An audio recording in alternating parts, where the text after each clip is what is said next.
오늘 주일에 우리에게 주실 하나님의 말씀은 다니엘서 2장 17절에서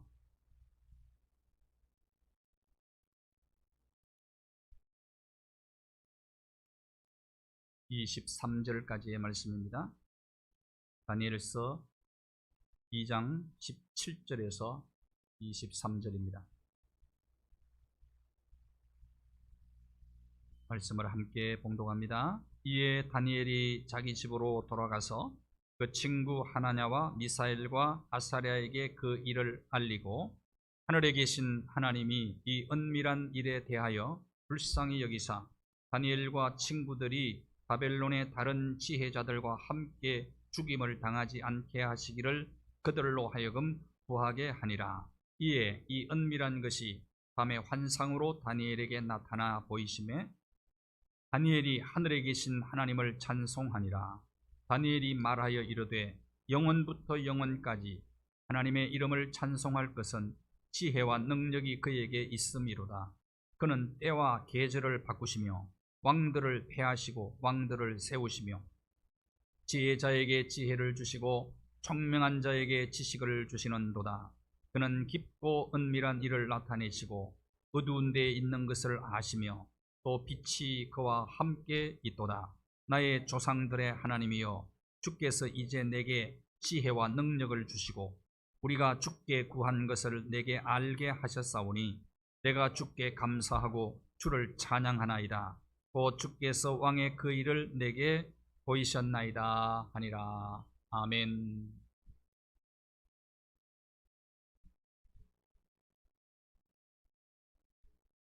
찬양으로 영광.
조지 뮬러 목사님은 기도의 사람, 그리고 고아의 아버지라는 별명을 가지고 있는 분이십니다.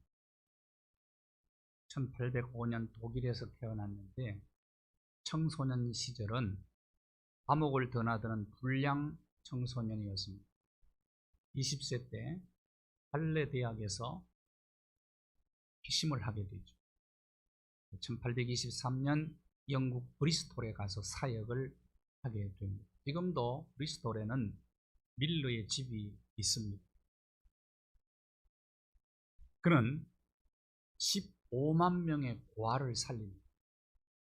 15만. 150만 파운드의 기부를 받아서 15만 명의 고아를 길러냅니다. 그래서 고아의 아버지입니다. 얼마나 많은 돈이 필요했을까요? 그럼에도 불구하고 이웃에게 결코 손을 벌리지 않고 필요할 때마다 하나님 앞에 기도함으로 모든 것을 해결하는 분이었습니다. 조지 뮬러 목사님이 이렇게 얘기합니다. 기도를 시작한다는 것만으로는 부족하다. 얼마 동안 기도를 계속한다는 것만으로도 부족하다. 응답 받을 때까지 믿음을 가지고 꾸준히 기도해야 한다. 언제까지요? 응답 받을 때까지 믿음으로 끊임없이 끈기를 가지고 기도해야 됩니다.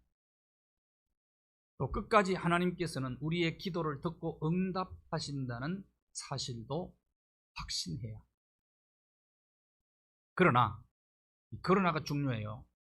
우리 대부분은 응답받는다고 기대하지 않는다. 기도하면서 응답받는다는 기대를 하지 않고 기도를 한다.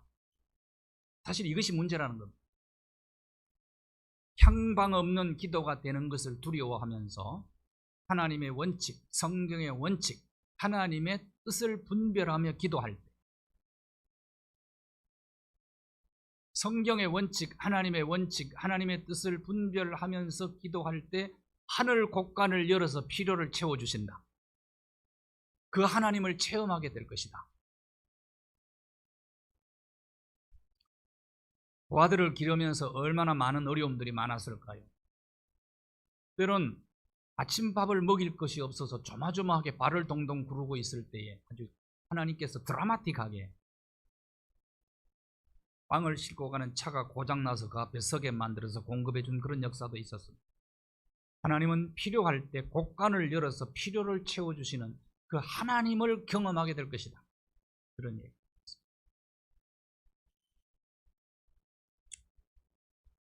우리가 믿는 하나님은 우리가 드리는 기도에 응답하시는 하나님이십니다.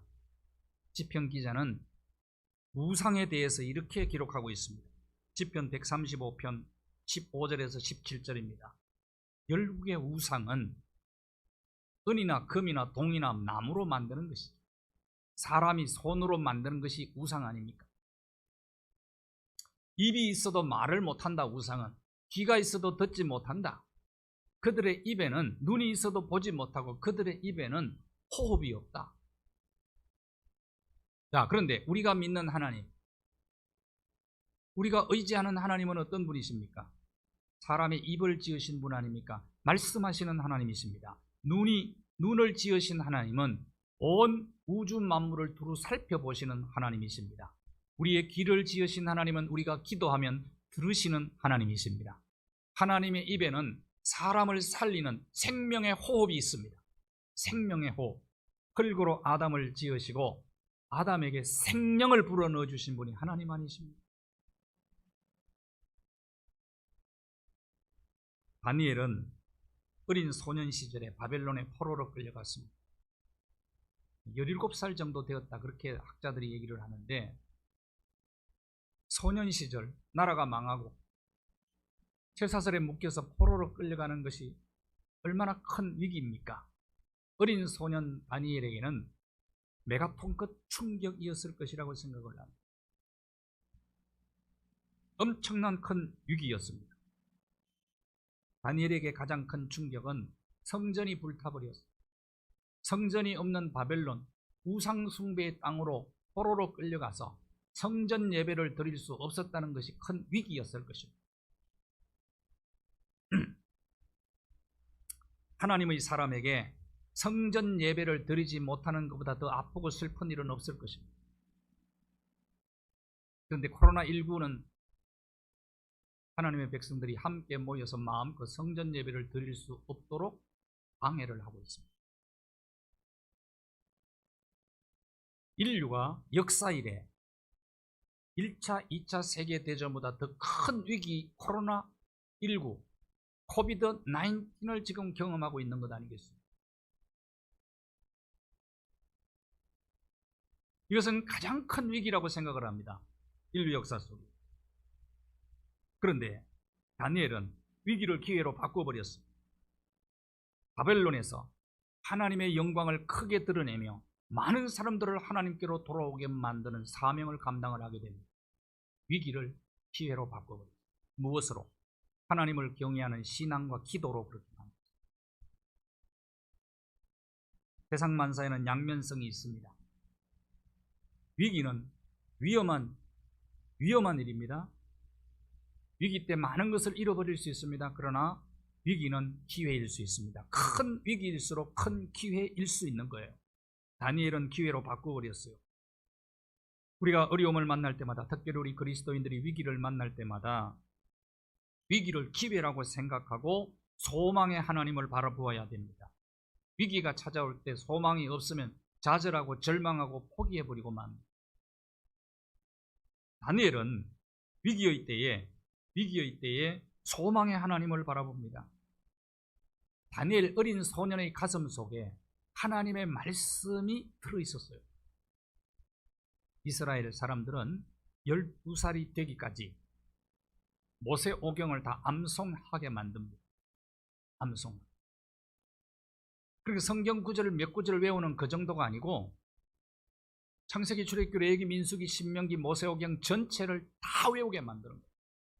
그러니까 당할 사람이 없어요. 당할 수가 없어요. 하나님의 말씀을 품고 사는 사람들입니다. 다니엘도 마찬가지입니다. 어린 소년이었지만은 그 속에 말씀이 있었어요.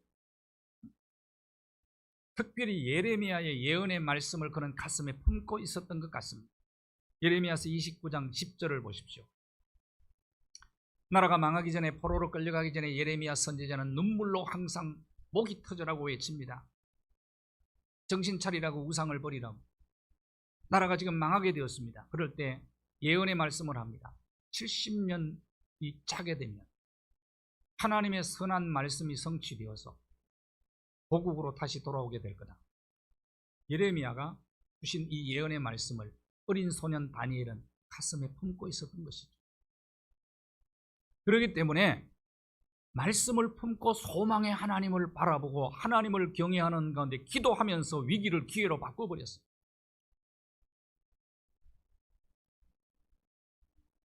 11절 한번 보실까요? 예레미야 29장 11절. 여호와의 말씀이니라. 여호와의 말씀이니라.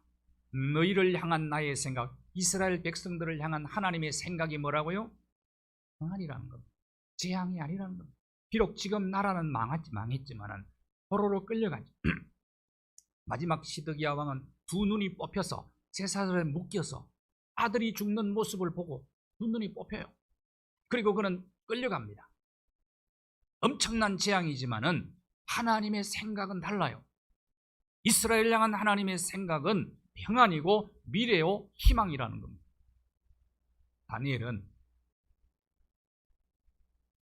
하나님의 생각으로 생각을 합니다. 하나님의 생각을 생각한 거예요. 생각. 그러니까 위기를 만날 때 생각이 굉장히 중요하지요. 위기를 단순한 위기로만 보느냐, 위기를 기회로 보느냐에 따라서 인생은 완전히 달라질 수가 있는 겁니다. 다니엘은 절망적인 상황 속에서도 위기를 어떻게 해석합니까? 하나님이 나를 바벨론에 심었다고 생각을 합니다. 나는 버려진 존재가 아니라고 생각합니다.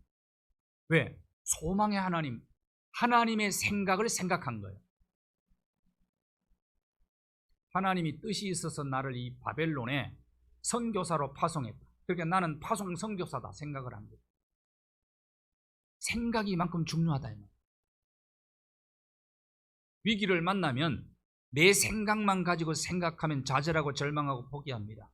그러나 하나님의 생각으로 생각하면 위기를 기회로 바꾼다고 말이에요.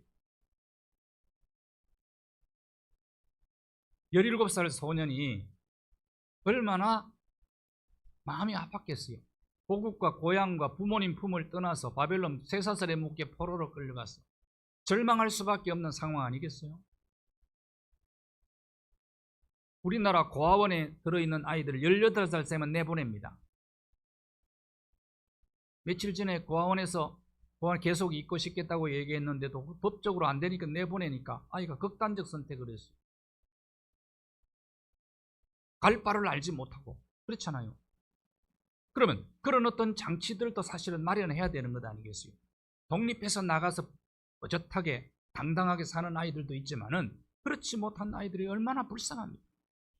그러면 누군가 지도를 해줘야 될 것 아니요?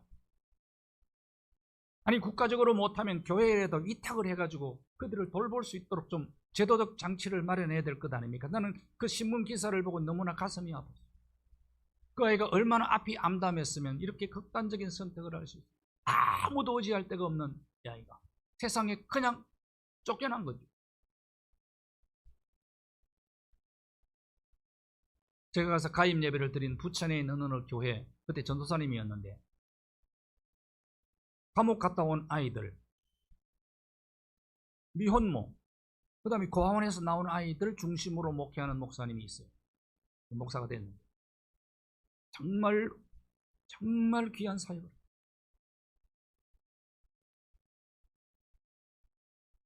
절망할 수밖에 없는 상황 속에서도 다니엘이 이것을 극복할 수 있었던 것은 뭐냐? 나는 버려진 존재가 아니라는 겁니다. 나는 하나님이 파송한 선교사라는 거예요. 하나님의 생각으로 생각을 합니다.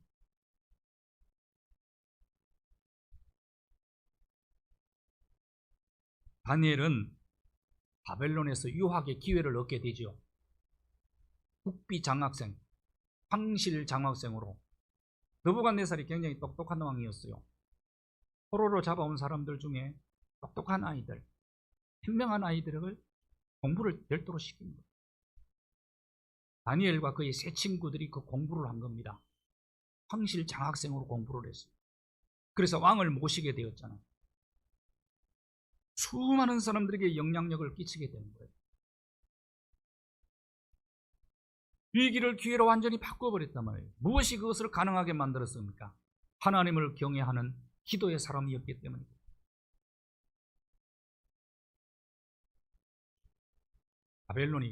바벨론의 포로로 끌려간 것이 첫 번째 위기였다면 또 한 번 위기를 맞이합니다. 크게 다니엘이 3번 위기를 경험해요. 오늘 읽은 2장의 내용은 바벨론 왕 느부갓네살이 꿈을 꾸고는 꿈을 까맣게 잊어버렸어요. 아무리 생각해도 기억이 안 나요. 그래서 근위대장 아리오에게 명령합니다. 바벨론의 모든 지혜자들을, 역술인들을 모으라는 얘기죠. 많이 있었습니다. 바벨론 역술인. 우리나라도 100만 명이 넘습니다. 역술인들이죠. 점점 부흥하고 있습니다. 역술인들은.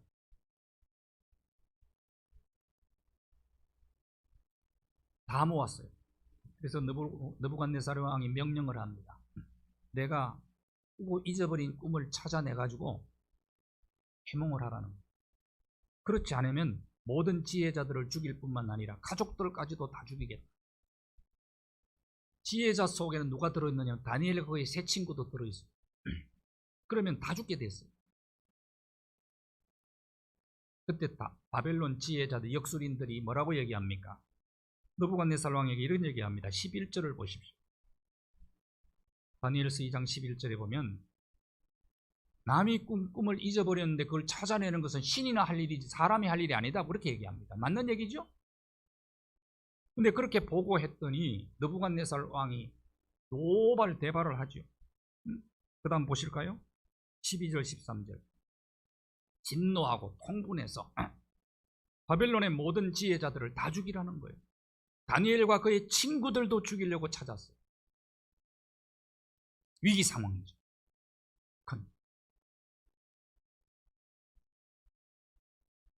그런데 언제나 모든 세상 사회는 양면성이 다 있어요. 이런 위기인데도 느부갓네살 왕이 만약에 그렇게 해주는 사람이 있다면 크게 상을 주겠다. 상을 줄 뿐만 아니라 그의 이름도 높이겠다. 명예도 주겠다. 영광도 주겠다. 양면성이 다 있는 거죠. 모든 일에는. 그때 14절 15절 한번 보실까요? 2장 14절 15절 근위대장 아리옥에게 다니엘이 명철하고 슬기로운 말로 대화를 나누어요. 차근차근 풀어나갑니다. 왕의 명령이 어찌 그리 급하냐고.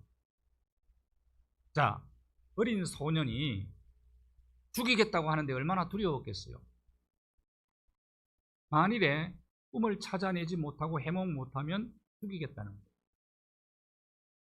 17살 소년이라면 지금 얼마나 두려웠겠어요.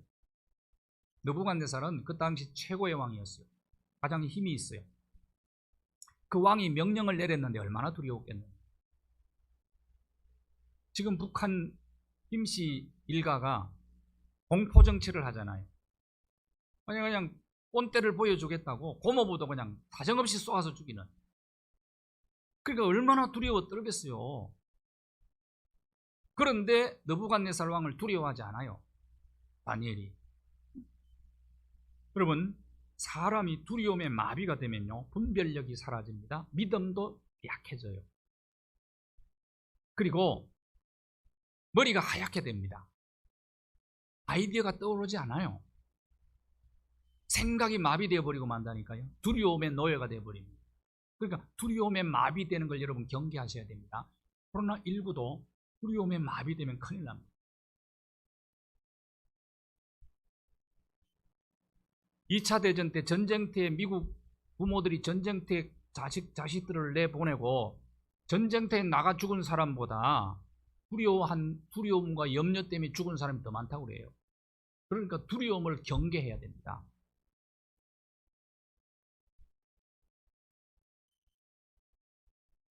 그러면 어떻게 두려움을 극복할 수 있을까? 하나님의 섭리를 믿어야 돼요. 한번 보실까요? 나라가 망할 때 예레미야 27장 12절에 보면 유다왕 시드기가 두 눈 뽑혀서 쇠사슬에 묶여가게 됩니다. 그 예레미야 선지자가 미리 나라가 그렇게 된다고 예언을 했어요. 예언하면서 조심하라는 거예요. 바벨론 왕 느부갓네살이 멍에를 메어줄 때는 멍에를 순순히 잘 메고 가거라. 반항하지 말아라.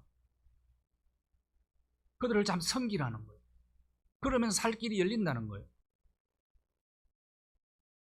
이 말씀은 예레미야가 나라가 큰 어려움을 당할 텐데 매를 맞을 때는 곱게 맞으라는 얘기 아니겠어요? 이게 하나님의 섭리라는 겁니다. 자녀들이 잘못할 때 매를 들고 야, 손바닥 몇 대 맞아?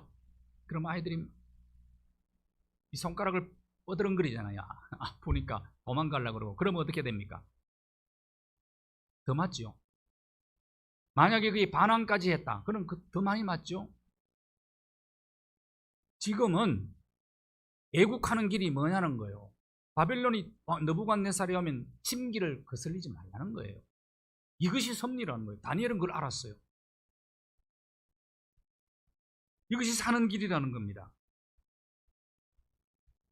지금 하나님은 어떻게 무엇을 원하시는지 느부갓네살이 은밀한 꿈을 찾아내서 해몽하라는 이것이 이 속에 하나님의 섭리가 있다는 걸 알고 느부갓네살 왕을 두려워하지 않는 겁니다.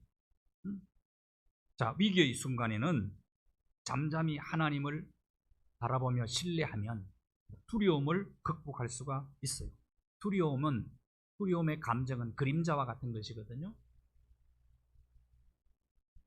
자, 코비드-19 지금 온 인류가 공포에 사로잡혀 있습니다.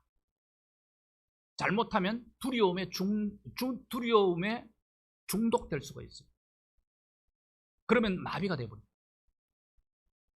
이건 무서운 거죠. 그래서 누구에게 초점을 맞추느냐 위기의 순간에 굉장히 중요하죠.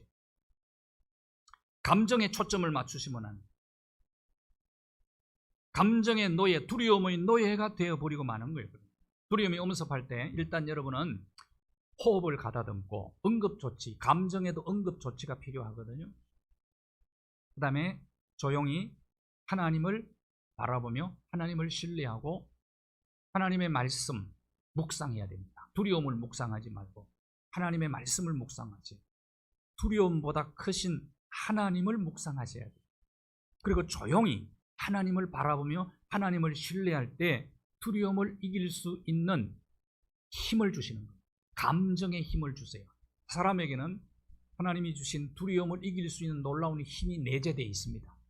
그런데 두려움을 두려워하면 두려움을 이길 수가 없다는 거예요. 두려움이 여러분 노크를 하거든 문을 열어주지 마시고 두려움을 신앙으로 물리쳐야 됩니다. 신앙으로. 하나님을 경외하는 가운데 하나님을 두려워하면 두려움을 이길 수 있습니다. 자, 그러면 다니엘이 이런 큰 위기의 순간에 어떻게 두려움을 극복하고 위기를 기회로 바꿀 수 있었느냐 하는 거예요. 제일 먼저 영성과 감성과 지성의 조화를 이루셔야 돼요. 오늘 본문을 보시면 다니엘이 한번 보실까요? 2장 14절과 15절을 보시면 아주 침착합니다. 아리옥에게, 건의대장 아리옥에게 명철하게 슬기롭게 말을 합니다. 그렇게 일단 위기가 다가오면은 여러분 고요하게 하나님을 신뢰하면서 차근차근 풀어나가야 되는데 여기에는 지성, 영성, 감성의 조화를 이루어야 가능한 거예요. 대체적으로 이렇게 얘기합니다. 머리는 냉철해야 되고 가슴은 뜨거워야 된다고 얘기해요. 근데 이게 거꾸로 되면 안 됩니다. 가슴이 냉철하고 머리가 뜨거워지는 사람이 있어요. 머리가 뜨거워지는. 그런 사람이 이제 가끔 이런 얘기를 하지요.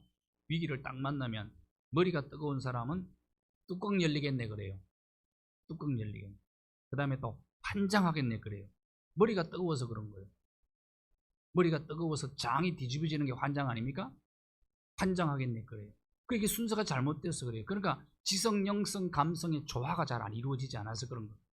거꾸로 되면 안 된다니까.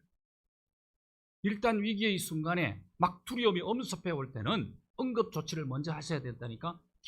심호흡을 하고 그 다음에 조용히 하나님을 바라보고 하나님을 신뢰하고 말씀을 묵상하고 문제보다 두려움보다 크신 하나님을 묵상하셔야 돼요. 이게 응급처치입니다. 이게 응급처치.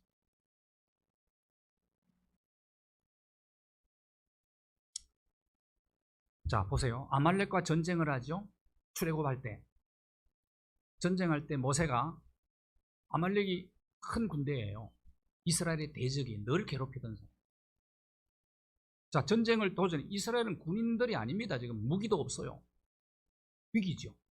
그때 모세가 어떻게 합니까? 냉철한 머리로 판단을 합니다.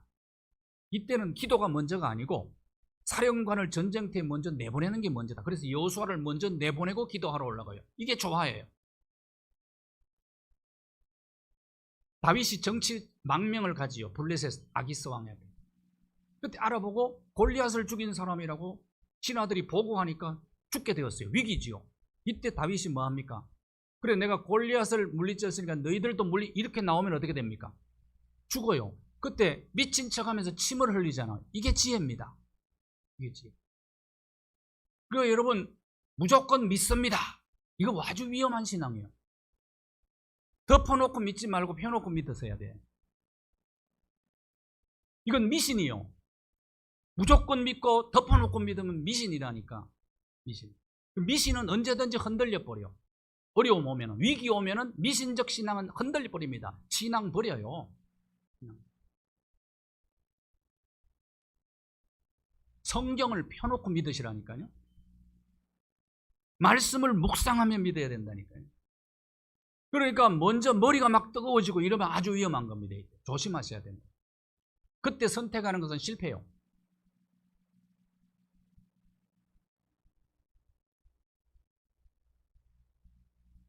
그러니까 위기의 순간에는 탁월한 분별력과 순발력이 있어야 되거든요. 그래서 속도가 중요합니다. 속도가 중요하지 않는 게 아니에요. 방향도 중요하지만은 속도도 중요합니다. 아주 급할 때가 있어요. 심장마비가 온다든지 뇌출혈이 온다든지 그때는 골든타임 놓치면 끝납니다. 이때는 순발력이 있어요. 이게 뭐냐면 지성, 영성, 감성의 조화를 이루어야 이런 행동들이 나오는 거예요. 이게 굉장히 중요해요.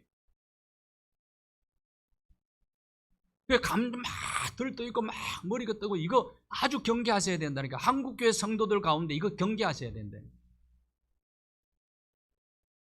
지성, 영성, 감성의 조화를 이룬 사람을 하나님이 쓰세요. 사람들도 그를 쓴다니까. 느부갓네살이 있었죠. 다리오 왕이 있었죠. 파사 왕이 있었죠. 다니엘을. 이런 사람이 쓸모있는 사람이라니까.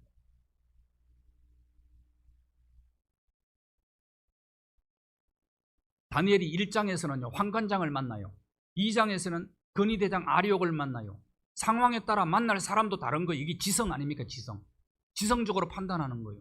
이럴 때는 누구를 만나야 되느냐? 무슨 말을 해야 되느냐? 지혜롭게 말하잖아요. 슬기롭게 말하잖아요. 지혜롭고 슬기롭게 말하면 문제가 풀려요.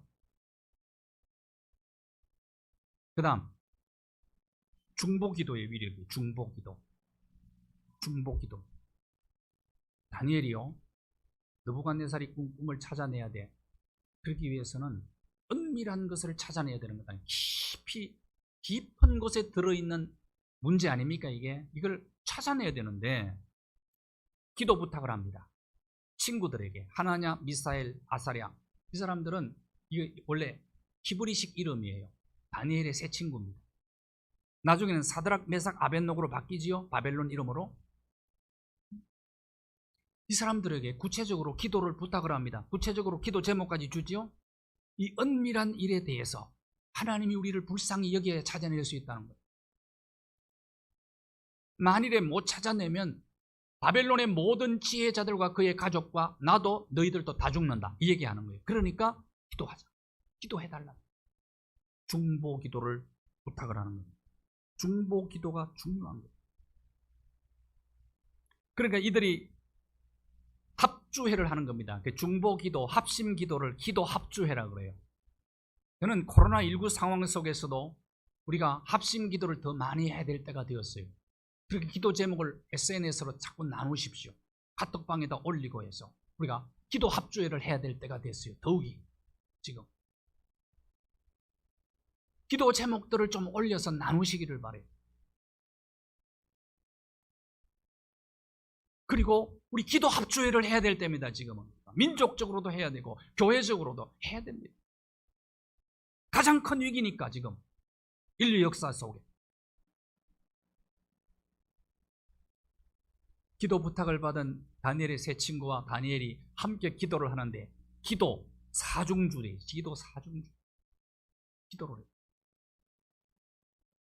아마도 은밀한 일을 알게 해달라고 기도한 것은 예레미야의 예언의 말씀을 다니엘이 기억하고 있었던 것 같습니다. 예레미야 33장 3절.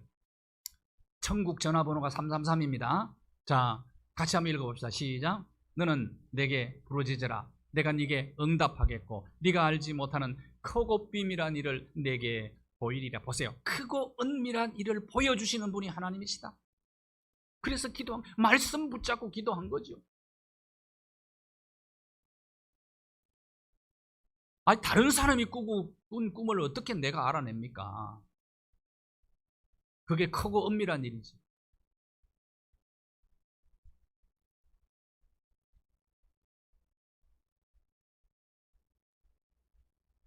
잠언 25장 11절에 보시면, 그래서 이 근위대장 아리옥에게 슬기롭고 명철하게 얘기했다. 이게 참 말이 참 중요해요. 경우에 합당한 말은 문제를 풉니다. 그러니까 말 속에 해답이 들어있어요.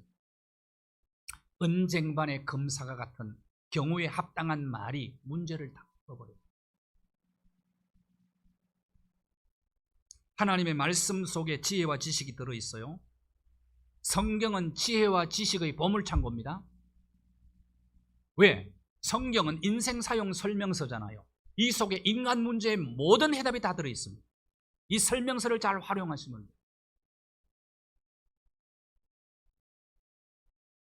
다니엘서 2장 19절을 보십시오. 자, 어떻게 이 문제를 해결해 주시는지 보십시다. 같이 읽을까요? 19절 시작.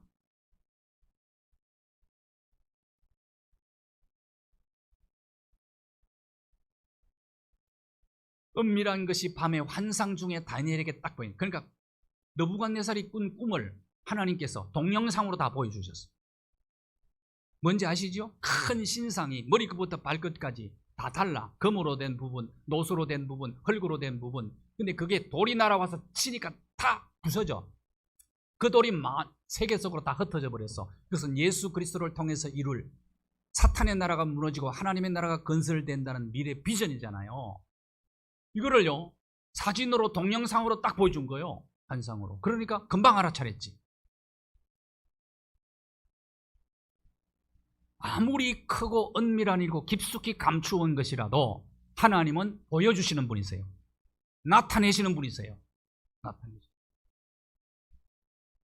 이게 기도의 위력입니다. 합심 기도의 위력이에요. 합심. 그러니까 주저하지 말고 기도 제목을 나누시면서 기도하세요. 하나님 이걸 기뻐하세요.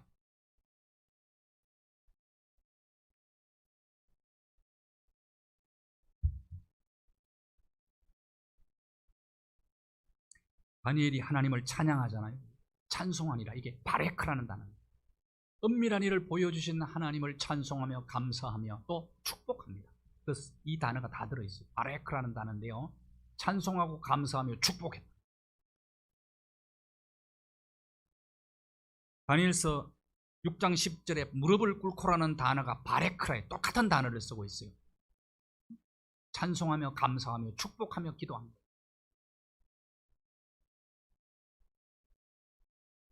이때 다니엘은 응답받고 하나님을 찬양하는 내용이 나옵니다. 너무 멋진 찬양이 나와요.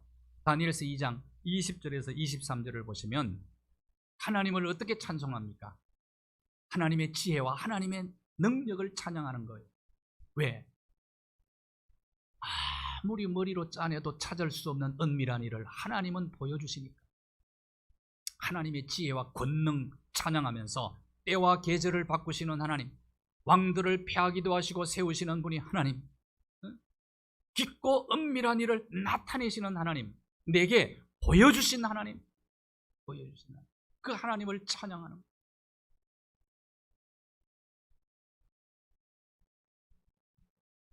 역사의 주인은 하나님이십니다.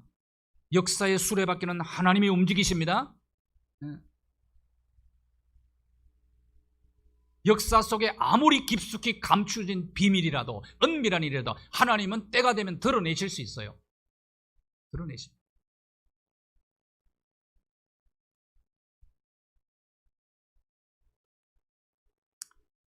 다니엘에게 또 한 번의 더 위기가 옵니다. 자, 왕이 바뀌고 나라가 바뀌고 시대가 바뀌어요. 자, 때와 계절을 바꾸시는 분이 하나님이시죠.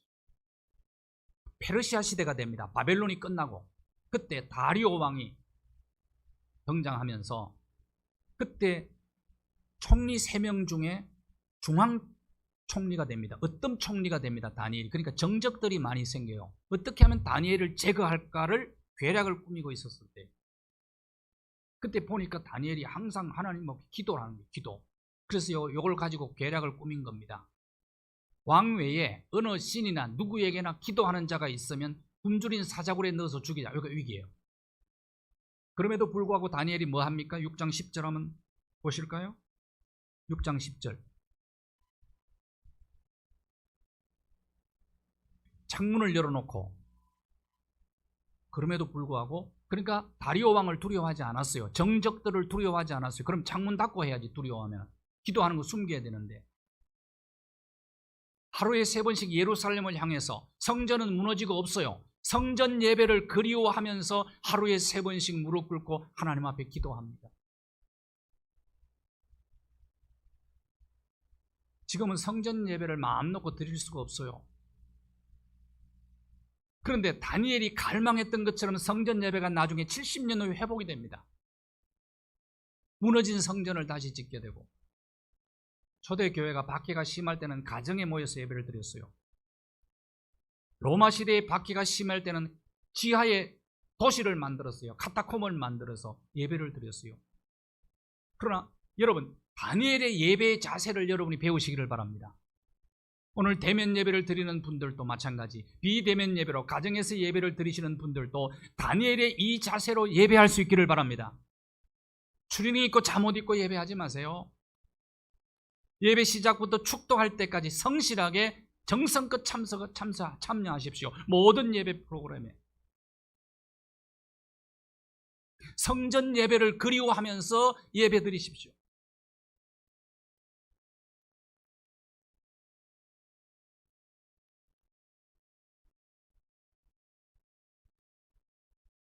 마태복음 18장 19절에 보면 두세 사람이 합심해서 기도하면 내가 이루시리라. 이 합심 기도의 위력이 놀라운 겁니다.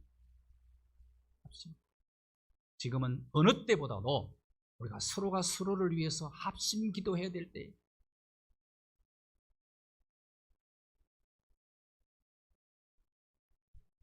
한 미국의 사업가가 간증을 했더라고요. 서부 어떤 도시에 출장을 갔는데 호텔이 10,000원이에요. 그래서 난감해하고 있을 때 한 사람이 다가오더니 내가 2인실 호텔방을 예약을 했기 때문에 당신하고 같이 자자는 거예요. 그래서 너무 고마워서 함께 이제 숙소에 들어갔어요.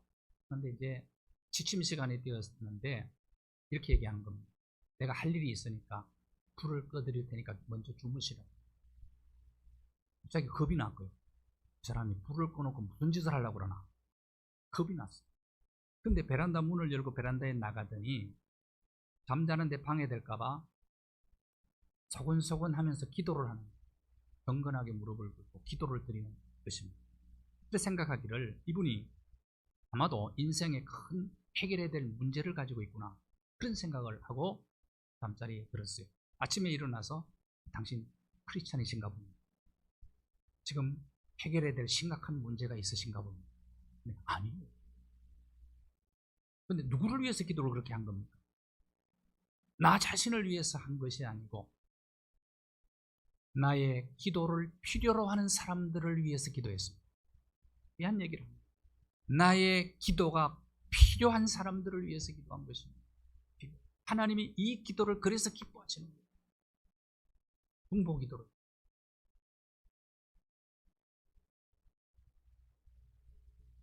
레나 벨 로빈슨이라고 하는 사람이 61세 때 한국 선교사로 오신 분이세요. 간호사 출신인데 의사가 되셨죠. 61세에 한국에 의사 선교사로 오신 분이세요. 그래서 한 기독병원에서 몇 년 동안 근무를 하셨어요. 그러니까 연세가 65세 이상 되니까 주변에서 이제 그만 일하시라고 사표를 내시라고. 그랬더니 이분이 기도하는 중에 한국 땅을 돌아보면서 서양에는 간질 환자들을 치료하는 치료제가 많이 나와서 치료가 다 거의 되는 거예요. 근데 한국에 와보니까 간질병 환자들이 치료를 전혀 못 받고 있는 거예요. 여러분 얼마나 무서운 병인지 아십니까? 저희 어릴 때도 동네에 간질병 환자들이 있었어요. 또 학교 다닐 때 학교 친구들, 학생들 가운데도 갑자기 조회하다가 넘어져가지고 거품 물고 뻐드렁거리는, 완전히 처음에 뭐 가족들이 얼마나 놀라는지 몰라요. 간질병 환자 옆에서 보면 굉장히 놀라죠. 그러다가 좀 한 5분 내지 10분 있다가 멀쩡해 또 일어나요. 아주 무서운 병입니다. 그러니까 한번 간질을 앓고 일어나면 온몸을 쑤시고 아프다 그러는데요. 온몸을 막 뻐드렁거리고 비틀잖아요. 무서운 병이에요. 근데 이분이, 레나 벨 로빈슨 이분이 한국 땅에 간질병 환자를 뿌리채 뽑겠다는 것이 그의 비전이에요.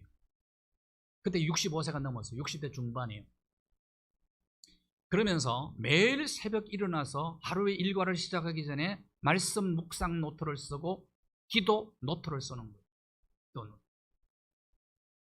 그러면서 일주일에 5회는 전국을 돌아다니는 겁니다. 간질병 환자를 치료하러 다니는 거예요. 그러면서 그가 세운 것이 장미 클럽을 세워요. 여러분 혹시 기억나실 겁니다. 로즈 클럽스를 세워가지고 전국에다가 그 기관을 만들어 버렸어요. 그래서 요새 간질병 환자들 없지요. 이분 덕분입니다. 말씀 묵상 노트와 기도 노트를 수십 건을 남겼다고 그래요. 근데 그분의 기도 노트를 딱 펴봤더니 거기에 의사들의 이름, 간질병 환자 이름이 700명이 넘게 있던 거예요. 그걸 가지고 끊임없이 중보기도 하면서 치료를 한 거예요. 하나님은 그를 기뻐하십니다. 그 기도를 기뻐하십니다. 코비드-19는 우리에게 엄청난 위기입니다. 예측을 수가 없어요. 너무 긴 터널이에요. 그런데 원망하고 불평하지 말자. 위기가 클수록 기회도 큽니다. 기회도. 다니엘처럼 위기를 기회로 바꾸어서 위기를 전화위복의 기회로 바꾸어서 하나님이 주시는 축복의 열매들을 거둘 수 있게 되기를 바랍니다. 열매를 어떻게 거둔지 보실까요? 열매. 자, 그 다음에 응답입니다. 하나님의 응답의 열매를 주셨죠. 응답의 열매. 다니엘이 기도했을 때 다니엘을 향하여, 자, 보실까요? 다니엘서 2장 46절을 한번 보십시오. 느부갓네살이 다니엘 앞에 엎드려 절을 합니다. 자, 이런 일이 세상에 어떻게 있을 수 있는 일입니까? 느부갓네살이 다니엘의 하나님을 찬양을 합니다. 나중에 다리오 왕도 마찬가지예요. 다니엘의 하나님을 찬양하는 모습이 나와요. 자, 그렇게 해서 다니엘이 중앙총리가 됩니다. 어떤 총리가 되고 다니엘의 부탁에 의해서 다니엘의 세 친구가 지방장관이 됩니다. 그 다음 넘겨보세요.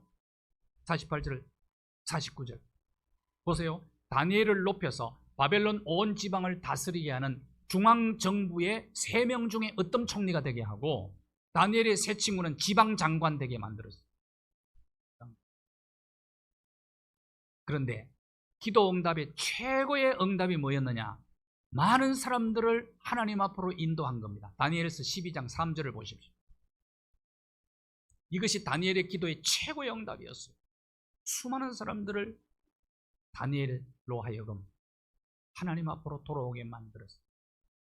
이런 일이 있었기 때문에 나중에 포로에서 돌아올 때 적극적으로 지원을 해줍니다. 바벨론.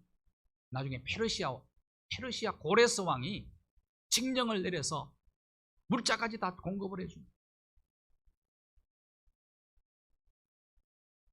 자, 지금 코로나 위기 시대에 여러분 대면 못하니까 전도를 못한다고 핑계를 하지 마시고 SNS로 얼마든지 전도 대상자를 올리십시오.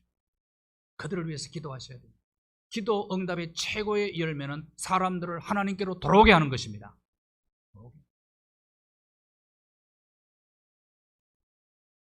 코비드-19이 전화 위복의 기회가 되기를 주님의 이름으로 축원합니다.